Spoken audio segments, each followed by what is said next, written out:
जैन न्यायाचार आचार्य भट्ट अकलंग स्वामी लघु श्री के 7वें तृतीय परिच्छेद के 7वें श्लोक में सुसंवेदन प्रमाण से जो अनुमान प्रमाण जो है उसे जैन दर्शन स्वीकारता है। बौद्ध ने कहा कि जैन अनुमान को नहीं मानते, पर ऐसा नहीं है। स्मृति, प्रतिविज्ञान, तर्क, अनुमान, आगम के भेद से परोक्ष प्रमाण के 5 भेद किए। परोक्ष प्रमाण में अनुमान प्रमाण है। अनुमान प्रमाण के माध्यम से प्रत्यक्षादि वस्तुओं का भी हम बोध कर लेते हैं। जो भूत में प्रत्यक्ष थे, भविष्य में प्रत्यक्ष होंगे, उनको भी हम अनुमान प्रमाण से जानते हैं। बराबर, भूत में थे प्रत्यक्ष, वे तीर्थंकर आदि, ठीक है ना, उनको अनुमान प्रमाण से जानते हैं।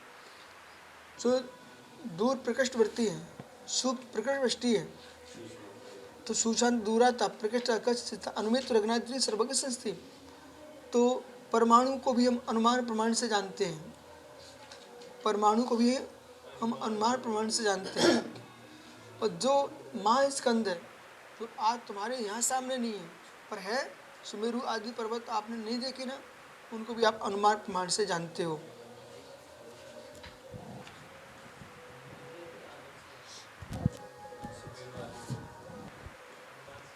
अनुमान प्रमाण से भी जानते हो, आगम से भी जानते हो। ऐसे लगाएंगे, सुमेरु पर्वत एक बहुत ऊंचा पर्वत है, आपको मालूम है। सुमेरु पर्वत एक बहुत ऊंचा पर्वत है, तो आपको बोध होना चाहिए, आपको ज्ञान होना चाहिए। जैसे कि यहाँ पर सम्मेद शिखर जी है, पर्वत गिरिराज कहलाता है। एवरेस्ट की चोटियाँ हैं, ये ऊंची ऊंची हिमालय की चोटियाँ हैं, ऊंची ऊंची हैं। तो जब ये ऊंची चोटी हो सकती हैं, तो इनसे भी ऊंची चोटी हो सकती है। ये अनुमान प्रमाण है। जैसे कि आपने सर्वज्ञ की सिद्धि इसी प्रमाण से की है, इसी अनुमान प्रमाण से की है कि यहाँ पर सामान्य पुरुषों में विशिष्ट विशिष्ट ज्ञाता देखे जाते हैं, तो कोई ऐसा ज्ञाता भी है जो पूर्ण छाय ज्ञाता है, उसका नाम सर्वज्ञ देव है।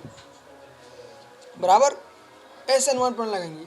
अभी आगम को लेके फिर अनुमान लगवा रहे हैं, तो वो अलग अनुमान है, ठीक है। तो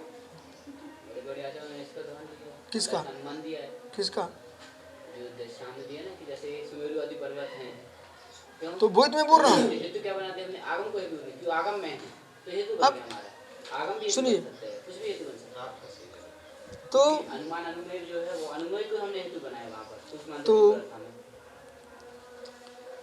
आपने सामने दृश्यमान को देख करके साधना साध विज्ञान मन माना, सामने साधन दिखना चाहिए, तब साध्य का अनुमान लगता है।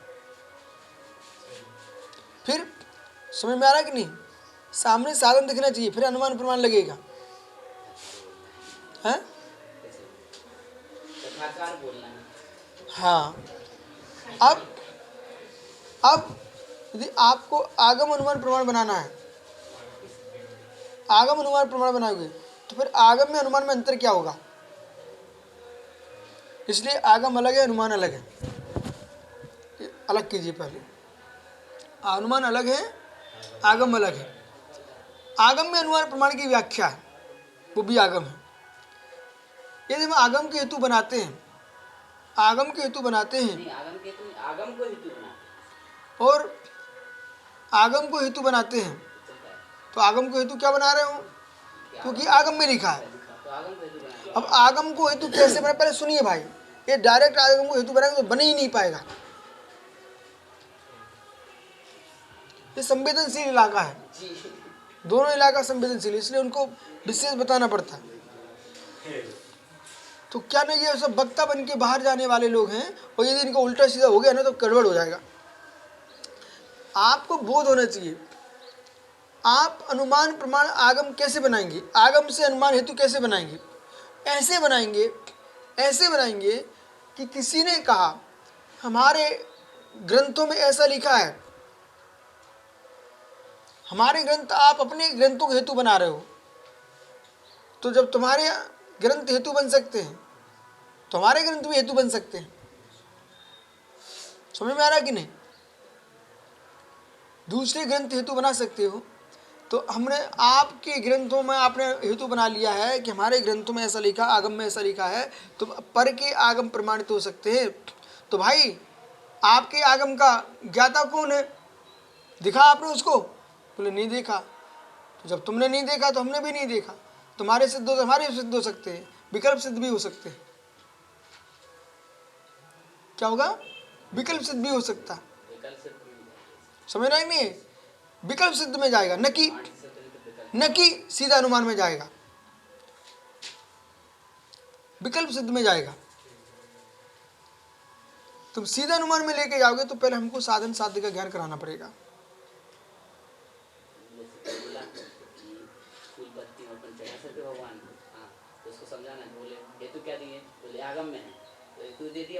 तो ये आगम है, अनुमान है कि हेतु है? अरे भाई तुम समझ करो, अनुमान प्रमाण की व्याख्या कर रहे हो, तुम हेतु की व्याख्या कर रहे हो। तुमने भंग बनाया, नहीं सुनना मुझे। आप तो मुझे आप नहीं नहीं नहीं नहीं, आप तो मुझे ये बताओ, ऐसा आगम में ऐसा लिखा कि आगम अनुमान है? दिखाइए। ठीक है, अब अनुमान आगम है, तो जैसा मैं बता रहा हूँ ऐसा लगाइए आप। नहीं, अपन जैसे किसी ने पूछा ऐसा, तो उसका पक्ष होगा, अपना पक्ष होगा, तो उसके बाद अपन हेतु देंगे तो बोलना पड़ेगा कि आगम में ऐसा लिखा है, तो आपको मानना पड़ेगा। तो आगम हेतु दिया हमने, आगम हेतु बन सकते जैसे अनुसूक्ष्मांत दूरत प्रत्यक्ष उसमें अनुमय तो भाई अनुमय हेतु बनाया ना, हेतु बनाया ना, लेकिन अनुमान और हेतु में अंतर कीजिए आप। अनुमान और हेतु में, अनुमान जो भी होगा उसमें हेतु होगा ही होगा। अनुमान में हेतु तो होगा, लेकिन अनुमान हेतु है क्या? अनुमान का एक अंग हेतु है। देखो सुनो बच्चा, हर जगह घुमाओ हुए तो ये भ्रम में पड़ते हैं। विषय पकड़ो आप दो टूक बात करना सीखो। तुम अभी दब दब के बोल रहे हो, तुमको अभी हिचक है। मैं क्या बोल रहा हूँ? अनुमान की परिभाषा, हेतु की परिभाषा, आप परिभाषा परिचमक से बोलिए आप। अनुमान का जो अंग आचार्य बनाया, ये नहीं पूछ रहा तुमसे, हमें सीधा सूत्र ये अनुमान है, ये हेतु है। साधना साध्य ज्ञान अनुमान, बस टिके रहना यहाँ पर। ठीक है, ये अनुमान की परिभाषा है, ये हेतु है। यदि दोनों, अरे दोनों एक हैं तो दो बनाने की आवश्यकता क्या थी? दोनों एक है तो दोनों बनाने की आवश्यकता क्या थी? अंग का संबंध होने पर भी बहुत बढ़िया, अंग एक, अनेक अंगों का एक अंगी हो सकता है, अनेक अंगों का एक अंगी हो सकता है, हो नहीं सकता, होता ही है। अनेक अंगों का पकड़ना विषय को, अनेक अंगों का एक अंगी होता है, परंतु अनेक अंग एक अंग नहीं होते। अरे ऐसी कैसी बातें कर रहे हैं आप? अरे मूलाचार सुनिए, आप पहले मूलाचार समझिए, आप मूलाचार समझिए। ओ बड़ा डर लगने लगा इनसे तो मुझे। नहीं नहीं नहीं नहीं, घूमने क्यों है? इधर देखिए, ये नाक के अंगे की अंगी आपके अंदर, इनको सुनने के लिए आप बुद्धि लेके आओ, नहीं तो सुनो मत इनको। इधर देखो, ये अंगे की अंगी, अंगे की अंगी, अंगे की अंगी, अंगे की अंगी, अंग है। अंगी कौन है? शरीर। सुनिए, अब तो एक अंगी में अनेक अंग हैं, तो ये नाक अंगुली हो सकती क्या? नहीं हो सकती। बस पकड़ो अंतर, अन्यथा मिथ्यात्व में डूब जाओगे तुम लोग। पकड़ो अंतर, एक अंग में अनेक अंगी, एक अंगी में अनेक अंग हो सकते हैं, पर अंग एक रूप नहीं हो सकते, अनेक अंग एक। इसलिए हेतु स्वतंत्र है, अनुमान स्वतंत्र है। हेतु स्वतंत्र, अनुमान स्वतंत्र है। अनुमान शरीर हो गया, अनुमान स्वतंत्र नहीं। नहीं भाई ठहरो भाई, जोड़ा जाड़ी जिसमें बहुत करना पड़े वो काम छितरा मत लगाओ। पालक समझ, मैं भेद क्यों करा रहा हूं आपसे? इसलिए भेद करा रहा हूं, अंग अंगी तो एक द्रव में अनंत पर्याय हो सकती है, एक द्रव में अनंत पर्याय हो सकती है, अनंत पर्यायों में अनंत द्रव नहीं होते।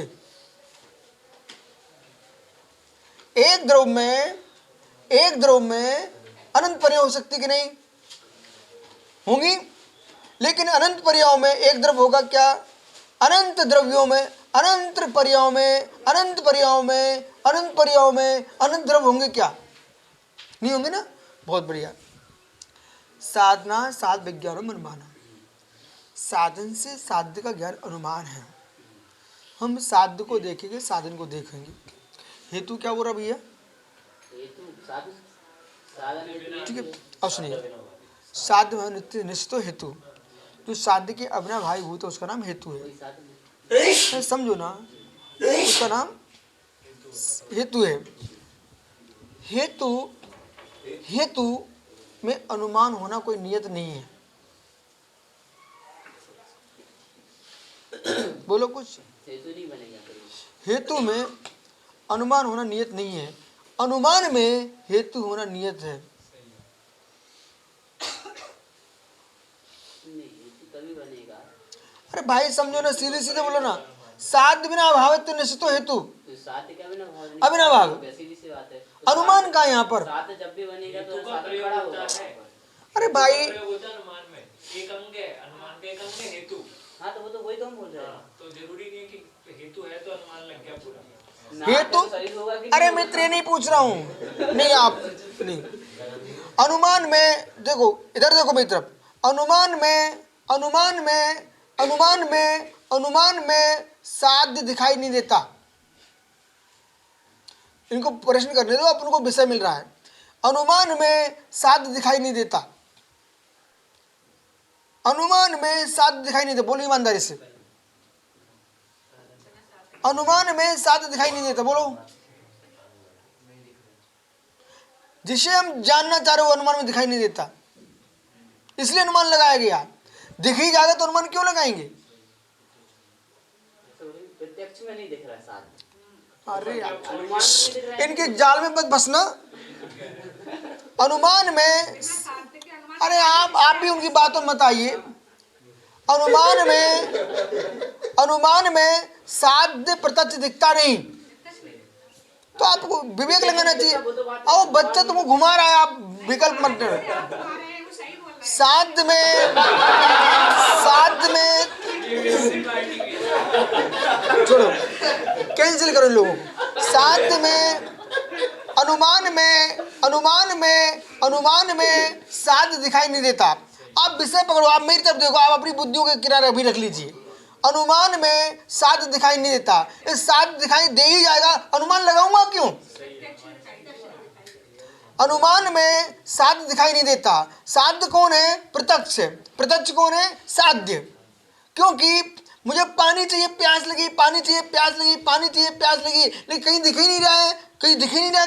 परंतु गाय आ रही थी, उसके पैर गीले थे, खुर, तो मैंने देख लिया। अरे अनुमान लग गया, ये पैर गीले, इसका मतलब कहीं पानी होना चाहिए, तो इधर मैं जाऊंगा। तब वो हमने अनुमान लगाया है। तो हेतु किसको बनाया?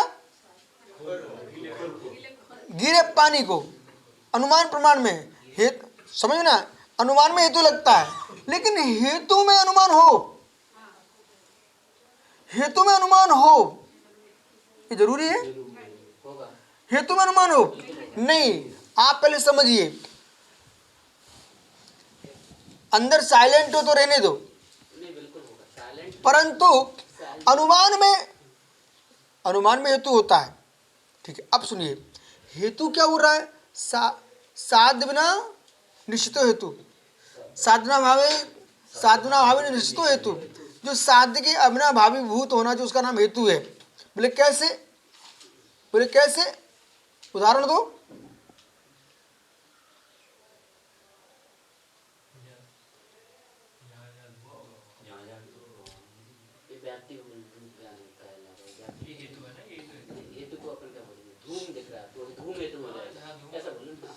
धूम के देखने से आपने धूम को हेतु बनाया। अभी धूम हेतु है या अग्नि होना चाहिए? ठीक है, हेतु है। अब इसको हम अनुमान का पक्ष रख करके बोलेंगे, तो फिर अनुमान का हम अलग से बनाएंगे। धूम के होने पर धूम को हम साधन बनाएंगे, तो साध्यभूत हमको अग्नि दिखाई देगी, तो वो अनुमान बनेगा, हम साधन बना लिया।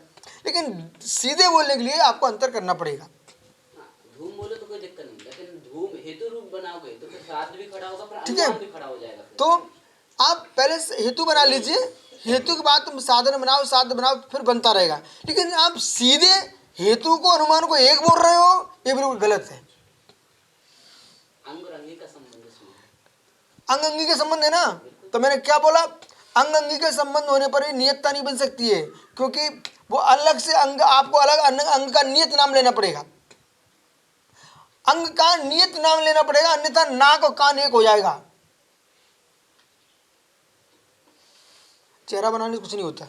इधर देखो, अंग को नियत अंग नहीं बनाओगे तो देह, हमारे देह में फोड़ा हो गया, हमारे देह में फोड़ा हो गया। अरे तेरे देह में फोड़ा कहां पर हुआ, तो बोला तो हेतु को अंग बोल दो और अनुमान कहां पर हुआ, सीधी बात है। कहां पर हुआ, ये तो बोल। नाक में हुआ कि कान में हुआ कि गाल में हुआ, देह में फोड़ा हो गया तो कहां कहां आपको दवाई लगवा दूं, सब जगह लगवा दूं और बीमार पड़ जाएगा। तो आपको अपन ने कुछ नहीं, आपको यहाँ पर नियत अंग का व्याख्यान करना ही पड़ेगा। नियत अंग का व्याख्यान नहीं करोगे, संज्ञा क्यों, सर्वनाम से काम बना लो ना। आप सुप्रिय सागर कहाँ गए, आप तो साहित्याचार हो ना, ये बच्चा सबको घुमा रहा है। संज्ञा क्यों, सर्वनाम से काम नहीं चला सकते क्या, संज्ञा क्यों, बोलो भाई। मैं व्याकरण से पूछ रहा हूँ, हिंदी व्याकरण से पूछ रहा हूँ, संज्ञा क्यों, सर्वनाम से काम बनाइए ना आप। नाउन प्रोनाउन, तो संज्ञा क्यों, सर्वनाम बोलो, आप तो टीचर हो, संज्ञा क्यों। व्यवस्थित व्यवस्था बनी रहेगी। सर्वनाम जो है वो सामान्य वाची है, सामान्य वर्तन होता है, इसलिए सर्वनाम। तो सर्वनाम सामान्य वाची, यही मैं आपसे सुनना चाहता था। सर्वनाम सामान्य वाची होने से हम कहाँ जाएंगे, चिचोली चले जाओ, लेकिन चिचोली तो चले जाओ, कहाँ जाए, जैन मंदिर जाए कि कोई दूसरे मंदिर जाऊं। तो सर्वनाम में जो ना तत् क्या है, संज्ञा के सर्वनाम, सर्वनाम सा क्या है, सर्वनाम, अहम क्या है, सर्वनाम, युवम क्या है, सर्वनाम, अस्मत् क्या है, सर्वनाम, युष्मत् क्या है, सर्वनाम, तत् क्या है, सर्वनाम, विशुद्ध सार क्या है। संज्ञा। संज्ञा के स्थान पर सर्वनाम का प्रयोग कर सकते हो, लेकिन विशेष जानने के लिए आपको संज्ञा का ही प्रयोग करना पड़ेगा। पहले संज्ञा दी जाएगी, उसके बाद सर्वनाम का प्रयोग किया जाएगा। संज्ञा देने के उपरांत जो तुम आज बात करें, मैं 6वीं क्लास में पढ़ा पूरा ये सब, जब मैं बोल रहा हूँ प्रत्यक्ष में हो तभी मैं 6वीं क्लास में पढ़ा पूरा व्याकरण ये वाला। आपको बोध होना चाहिए, संज्ञा बोलने के बाद सर्वनाम का प्रयोग कर सकते हैं आप, लेकिन एक बार संज्ञा का प्रयोग करना पड़ेगा। तो मेरा प्रश्न है, फोड़ा कहाँ हुआ, शरीर में। लबड़ा बड़ा की धोंधा, शरीर में तो बुरा होगा, कहाँ होगा। अच्छा शरीर में हुआ, शरीर में कहाँ पर हुआ, अब आगे में बात करेंगे तो फिर हम बोले हाथ पर हो गया, जांग पर हो गया, फिर आगे बात आएगी। ठीक है। हाँ, सही। इसी प्रकार से बेटा ऐसे ही। हेतु का प्रयोग वो सर्वनाम भूत होता है, आप विकल्प नहीं करना। हेतु फिर पूछा जाएगा कि हेतु किस में लगा रहे हैं आप, हेतु किसके लिए लगा रहे हो, साधिक सिद्धि के लिए। साध्य सिद्धि, वो साध्य क्या है तुम्हारा, साध्य जिसको हमें जानना है, इसलिए साध्य। इसलिए आपको मालूम होना अनुमान है चाहिए। नहीं ना, सुनो, अनुमान तो जोड़ने का जोड़ रूप। स्मृति, प्रतिविज्ञान, तर्क, अनुमान, आगम, इनको एक किनारे रख लीजिए। अब आइए स्मृति, अरे प्रतिविज्ञान मत बोलो, मति, स्मृति, संज्ञा, चिंता, अभिनव अर्थांतरम, ये बोलो, ठीक है। आप नए प्रमाण पर इतनी व्याख्या कर सकते हो। बुलाने आए क्या, हाँ? 7:45-9 बजे बुला रहे थे पंडित जी। सुनो, देखो हम तैयार बैठे पंडित जी के यहाँ जाने के लिए ना, आप लोग साक्षी हो। आइए सुनो सुनो सुनो, 8:45 बजे उनको माता जी का प्रवचन कराना था, देखते चलो। सुनो भाई, विषय में रुचि है आपको? आगे बढ़े। बहुत मति, स्मृति, चिंता, ये सभी आपने पर्यांतर नाम रखे हुए हैं, सूत्रकर्ता का ऐसा कहना है। ठीक है, लेकिन व्याख्याकर्ता लघु स्त्री में ही सबकी परिभाषा अलग कर दी है। आपको सादृश्य स्वरूप अस्तित्व पर ध्यान देना चाहिए। शास्त्र अस्तित्व स्वरूप अस्तित्व पर ध्यान देना चाहिए। सादृश्य अस्तित्व में एकत्व हो सकता है, स्वरूप अस्तित्व में एकत्व नहीं हो सकता बेटा। मैं आप पर जोर इसलिए दे रहा हूं क्योंकि सब लोग आपकी बात को विश्वास में ग्रहण करते हैं, और जिसकी बात पर विश्वास किया जाता हो उसे पूर्ण विश्वस्तता के साथ ही बोलना पड़ेगा। हमारा आप सभी विद्वानों से कहना है, विद्वान मुनियों से, पहले मूल आगम रख दीजिए, फिर चिंतन बोलिए। तो हम जैसे जो तुम्हारा चिंतन स्वीकार नहीं करना चाहते, तो तुम्हारे मूल आगम की बात को तो मान लेंगे। बराबर। अब यहां बोले ये सामान्य रूप कथन कर दिया, तो आप मेरी बात को समझ गए। मैंने स्वरूप अस्तित्व सादृश्य सत्य क्यों लेके आया। स्वरूप अस्तित्व में कोई का साम्यता नहीं चलती, सादृश्य अस्तित्व में साम्यता चलती है। खंडी, मुंडी, पीली, धोरी, नीली, ये गाय स्वरूप सादृश्य सत्य में एकत्व हो जाएगा, पर स्वरूप अस्तित्व में एकत्व नहीं बन पाएगा। तो साध्य बिना भाव निश्चित हेतु, साध्य हेतु में भी अपना भाव आ रहा है। इधर अनुमान में भी साध विज्ञान, साधना साध विज्ञान अनुमानम, साधन से साध्य का ज्ञान अनुमान है। ठीक है ना। तो हेतु और साधन शब्द, साधन को पकड़ के तो हेतु बनाना चाहते तो कर लो, हमें कोई टेंशन नहीं। लेकिन आप ऐसा कहना चाहो कि दोनों का स्वरूप एक सा है, अनुमान का और हेतु का, वो कैसे हो सकता है? आप समझाइए। लेकिन नहीं, कह तो नहीं रहे हो, कह तो नहीं रहे हो, परंतु कहने का सार तुम्हारा इतनी है। नहीं नहीं, क्योंकि जो हेतु अनुमान बनेगा वो साध और साधन के दोनों से मिलकर के बनेगा। अगर दोनों ये मैं आपको आज से लगभग 15-20 दिन पहले समझा चुका हूं। अभिनव भाव में साधन जो आ रहा है, हेतु तो बना लोगे आप, ठीक है ना। अभिनव भाव के साथ नहीं, अनुमान के साथ हेतु का प्रयोग आपको करना पड़ेगा, ठीक है, अनिवार्य होगा। लेकिन हेतु में अनुमान, हेतु में अनुमान होगा बिल्कुल, क्योंकि अंग में अंगी होगा। तो अभी अंगी छोड़िए आप। हेतु संज्ञा तभी होगी जब उसकी, जब हमारे पास साध्य होगा। किसी को हम सिद्ध करना चाहते हैं, जब हम किसी को सिद्ध करना चाहते ना, तभी हम हेतु बोल पाएंगे। ये भैया श्रीफल लिए कौन है? तो क्या बोलेंगे उसे? तो क्या बोलेंगे? जहाँ जो है वहाँ ये व्याप्ति है।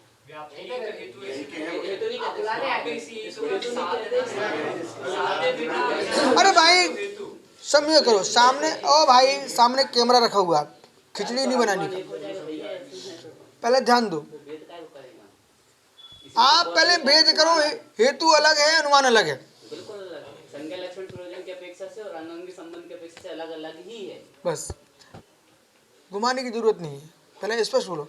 अब वो बिन्ना को समझना चाहिए कि आप जो कह रहे थे ना, बालक ठीक कह रहा, बालक ठीक कह रहा, बालक ठीक, पहले सुनिए कैसे ठीक कह रहा।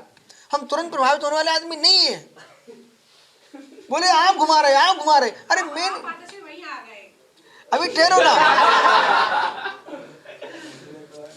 संज्ञा लक्षण प्रयोजन की दृष्टि से अनुमान में और हेतु में पूर्ण भेद है,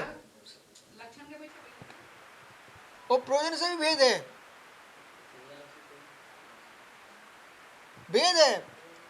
अबे अंगंगी अंगंगी, पहले सुनिए। आप तुरंत कह बैठे ना, बना दो नाक को कान, ठहरिए एक मिनट, बना दो नाक को कान, बना दो, क्योंकि नाक कान में भी अंगंगी भाव है देह का, और मुख में भी अंगंगी का भेद है उसमें। लेकिन आपको ये बोलना पड़ेगा कि जो अंगंगी आप बना रहे हो, उसमें आप नाक से शरीर का अंगंगी बना रहे हो, कि कान से शरीर का अंगंगी बना रहे हो, कि दांत से बना रहे हो, कि जिह्वा से बना रहे हो। ये भेद करना पड़े, तभी तो समझ में आएगा आपको, कि सारे अंगंगी एक कर दोगे। ऐसा आपको भेद करना पड़ेगा। अंग अंगी बनाने के बाद भी आपको बोलना पड़ेगा किसका अंग किसका अंगी, किस अंग अंगी से व्याख्या कर रहे हैं आप।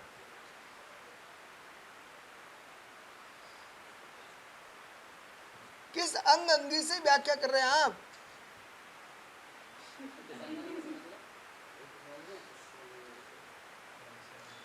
हेतु लक्षण प्रयोजन संज्ञा लक्षण आदि से आपने हेतु में अनुमान में भेद कर लिया, ठीक है ना। अब आप कह रहे हैं अंग अंगी से एकत्व मान लीजिए, तो किस अंग अंगी से एकत्व मानना हमको। अनुमान अंगी हो गया, क्योंकि अपने न्यायादीप का पढ़ा है कि अनुमानम पंच अवयवा, तो अनुमान के 5 अवयव होते हैं, तो उसमें प्रतिज्ञा हेतु और उदाहरण उपनय निगमन ये दिए, तो ये अंग हो गए इसके, और एक जगह अंग भी प्रयोग किया है, तो अंग है, तो अनुमान पूरा हो गए। हाँ। तो अनुमान अंगी हो गए, ये अंग हो अब इधर देखो मित्र, तो पहले समझ बालक। हाँ।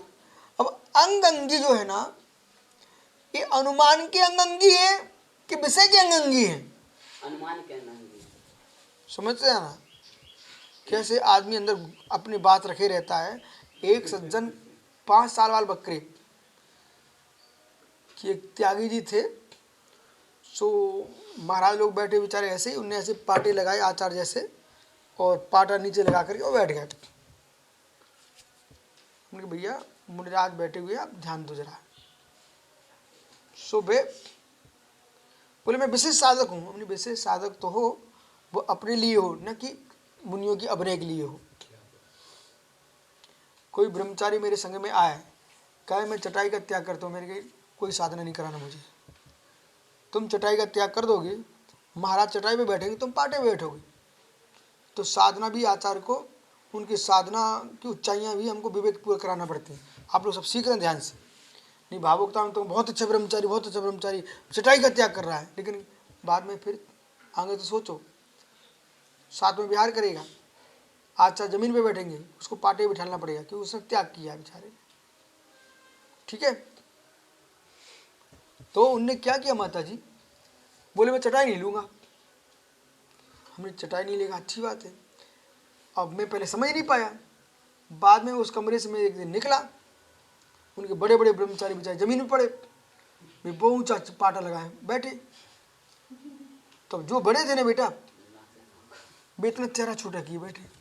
बोले क्या है, बोले कोई विनय नहीं, अभी कल लिखा आया और पाटे पे बैठा है, हम सब जमीन पे पड़े। तो बहुत सारे मुनिराज भी कहते हैं हमें चटाई छोड़ना है। मैंने बिल्कुल नहीं छोड़ना, तुम आज आए हो ना, आसन नहीं छोड़ना, आसन हम यहाँ कहाँ तुम्हारे पाटा लगाए, तुमसे ज्येष्ठ मुनिराज है ना। तो बहुत सारे नियम भी संघ के नियम के अनुसार देना पड़ते हैं, अन्यथा अनवस्था खड़ी हो जाएगी। कोई 7 प्रतिमा ले ले और सामान ड्रेस में है, फिर मैं उसकी प्रतिमा का ध्यान नहीं रखता हूँ, जो ड्रेस चेंज किए ना उनको पहले बिठालता हूँ, तुम पूरी अनवस्था खड़ी कर दोगे।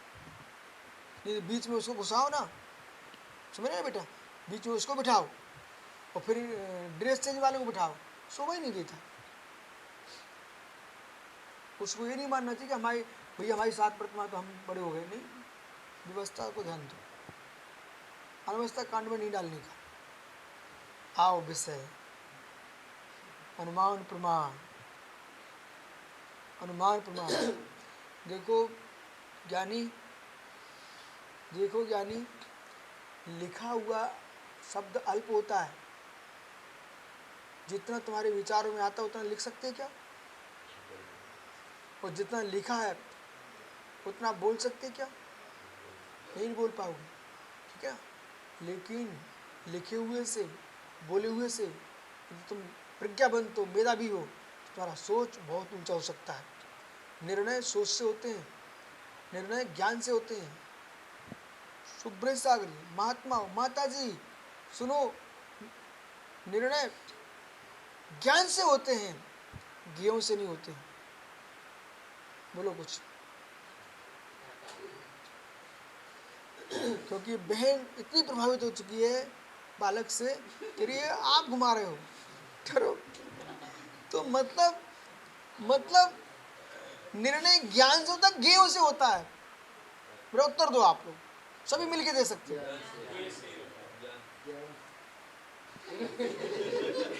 ये संवेदनशील इलाका।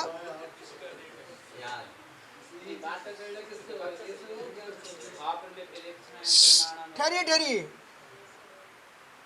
ज्ञान से निर्णय होता कि ज्ञेय से होता है? पहले ध्यान दीजिए, आप लोग कारणों में मत उलझिए, आप लोग बहिरंग हेतु मत जाइए, आप शोषण बढ़ाइए अपना अपना।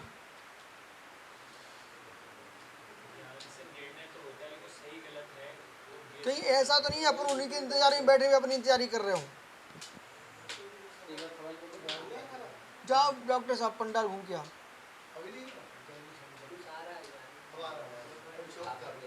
सुनो,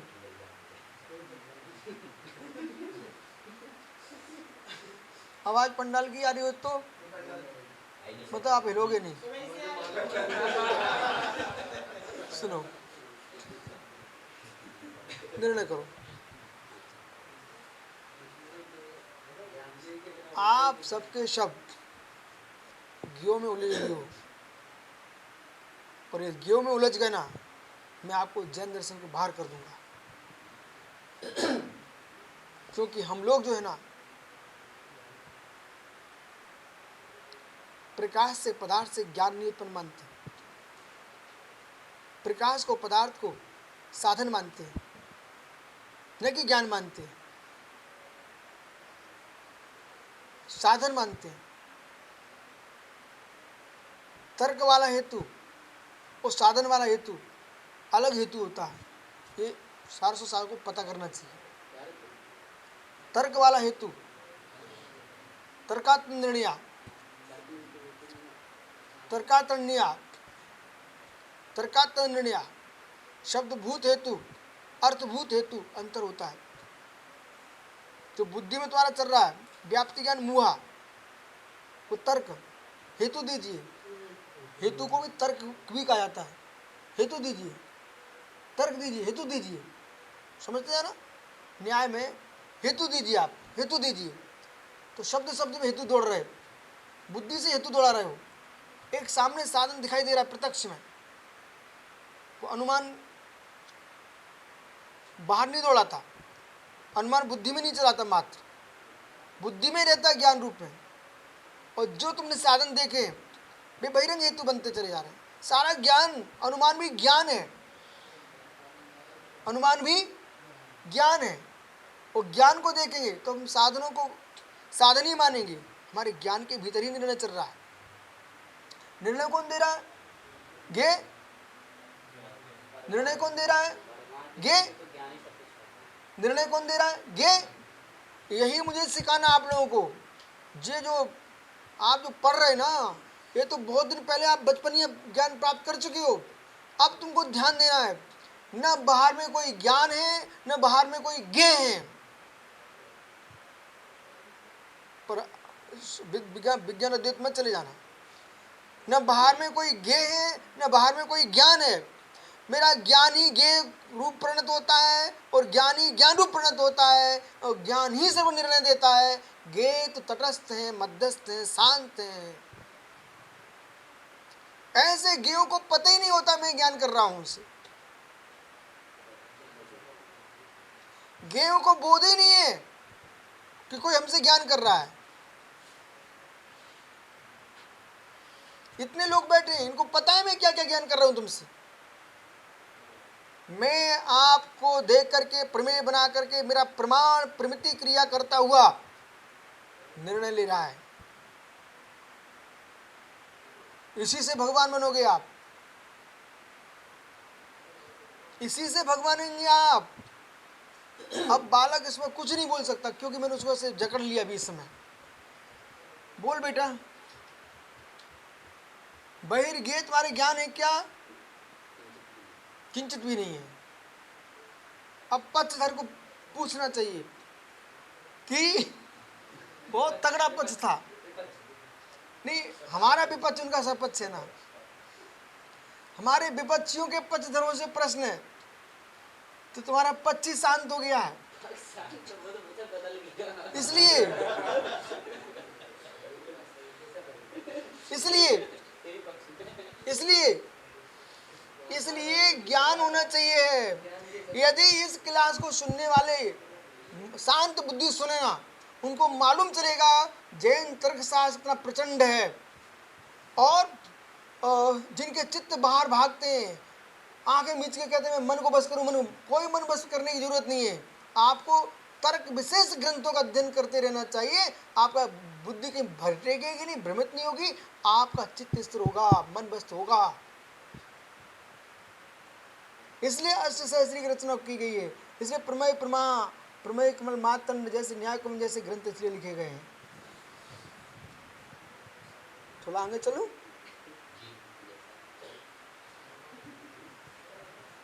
अनुमान अलग है, हेतु अलग है, दोनों एक नहीं हो सकते। हेतु में अनुमान का प्रयोग हो सकता है, अनुमान में हेतु का प्रयोग हो सकता है। अनुमान और हेतु एक नहीं है। बोलो, मैं पूछ नहीं रहा, मैं तो ये पूछ रहा हूं आपसे, दो टूक बात करिए। अनुमान हेतु एक क्या नहीं है ना? तो जोर से बोलो ना। अनुमान हेतु एक ही है ना सागर जी? एक अपेक्षा से नहीं, अनुमान और हेतु एक ही ना सागर जी? अपेक्षाकृत बालक तू कहाँ भटक रहा, कितनी गहरी बात है, चलिए बैठ जल्दी। अपेक्षा दृष्टि से देखते तो नहीं है, नहीं है ना? इसलिए अनुमान अनुमान है और हेतु हेतु है। अनुमान में हेतु का प्रयोग होता है, हेतु में अनुमान का प्रयोग हो जाता है। कोई टेंशन नहीं, कोई टेंशन।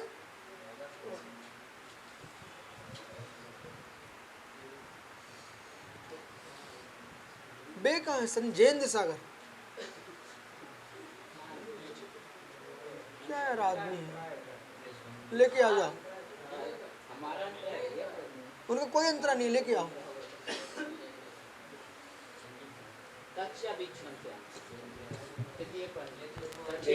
देखो जितेंद्र सागर, तुम्हारा नियम दिया जाता है, आप जब भी कमरे से चलेंगे जैन सागर को लेके आएंगे। नहीं, चले नहीं जाएंगे। आप विश्वास रखिए, इन विषयों को समझ में नहीं आया, सुनते रहो सुनते रहो सुनते रहो। आपको मालूम, मैं आपको हेतु दूं, प्रमाण दूं, बहिरंग हेतु, बहिरंग प्रमाण। सुब्रत सागरी जब संघ में क्लासेस चलती थी, आप विश्वास मानिए, नीतू ज्ञानी थी, न कि विशुद्ध ज्ञानी थे। ये लोग ज्ञानी थे, मैं तो मात देखने वाला आदमी था। ये सब बहनें पढ़ते रहते थे, विनम्र सागर और ये दुनिया के लोग ऐसे पढ़ते रहते थे, निर्णय सागर। मैं तो मात्र देखने वाला आदमी हूँ, मैं सुनते रहता। मेरी समझ में आ रहा है सब? हैं? हैं?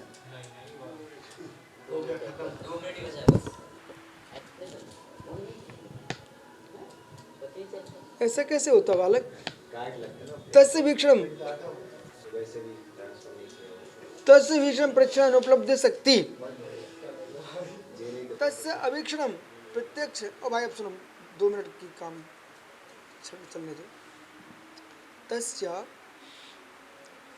जो परमाणु है, अवीक्षण प्रत्यक्ष अनुपलब्धो अशक्ति, तो जो परमाणु हैं उनमें प्रत्यक्ष से उपलब्ध न होना और निश्चित ही समवाय प्रत्यक्ष से भी आदि नहीं दिखते, किंतु न खलु समवाय प्रत्यक्षण, समवाय प्रत्यक्ष के द्वारा क्षण भंग आदि विक्षते, क्षण भंग आदि दिखाई नहीं देते। तेने स्थिर स्थूल, इसलिए उन्हें स्थिर स्थूल साधन कस्य कुछ विश्रात, स्थिर स्थूल साधन से ही देखा जाता है। बहुत बढ़िया। योगी प्रत्यक्ष से तद्वीक्षण समर्थ्यात, योगी प्रत्यक्ष से ही उसका सामर्थ्य देखा जाता है। अब यहाँ योगी प्रत्यक्ष में आपको सर्वाधिकारी और परमाधिकारी रखना, तो यहाँ लिखा नहीं है तो बुद्धि तो लगाना पड़ेगी। और योगी प्रत्यक्ष को तो आप पूर्व में आचार्य पूज्यपाल स्वामी खंडन कर चुके हैं। मैं बार बार कह रहा हूँ भाई, स्थिर हो जाओ। योगी प्रत्यक्ष का खंडन किया है, सर्वज्ञता की हानि बोली है, सुना कि नहीं आपने? सर्वासिद्धि में, सर्वासिद्धि धर्म ग्रंथि नहीं, न्याय शास्त्र भी है वो। सर्वासिद्धि ग्रंथ में योगी प्रत्यक्ष के लिए क्या बोला? सर्वज्ञता की हानि हो जाएगी। तो जहाँ इन्होंने योगी प्रत्यक्ष, जो संसार के सामान्य योगी लोग घूम रहे हैं, लंगोटाधारी, उनको योगी प्रत्यक्ष को मना किया है, हो गया। तो योगी प्रत्यक्ष कौन है ना?